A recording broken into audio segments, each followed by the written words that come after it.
from both sides of the aisle, Democratic Congresswoman Gwen of Wisconsin and House Majority Whip Kevin McCarthy of California. Congressman and woman, thanks for joining us. Let me ask you, Mr. Whip, did you see anything you could work on with the president and get done this year, or was this simply a campaign speech from your point of view? Well, the campaign wrote it, so definitely with a campaign speech. But there's things we can work on. Most definitely, I'd like to work on an energy policy of all the above. But doing that, I think the president should have talked about the Keystone Pipeline. Because part of that is 20,000 jobs. You studied it for 3 years. If you can't do that, how are we going to open up the other lands for new finds if we can't even propose a Keystone Pipeline?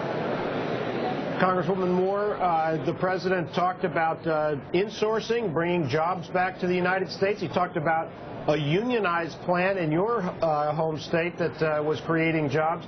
Do you think this is the kind of speech that can fire up the Democratic base, that the president needs to get the enthusiasm to win re-election? Oh, absolutely.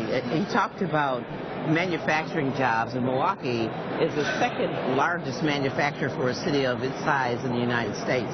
Manufacturing is an extremely important strategy for good-paying jobs that bring people into the middle class, and that's what we need, people who can pay taxes with these revenues and really get benefits. You know, we heard some of the Republican response from Governor Daniels, and it's the same old rhetoric. They don't want jobs that pay well, don't pay unions wages, and I think that the president was on a course of talking about being innovative, having new alternative energy strategies to take advantage of the global trends, getting away from fossil fuels and dependency on foreign oils, talking about new innovative manufacturing jobs, not rewarding companies that carry jobs offshore, but reward those companies and change our tax code and structure to reward companies that actually make things in America. It's extremely important. Congressman McCarthy, this discussion or this more tightly defined Buffett rule that we heard tonight, make $1 million, minimum rate of 30%. Is there any way to implement that without negatively altering the deployment of capital in this country?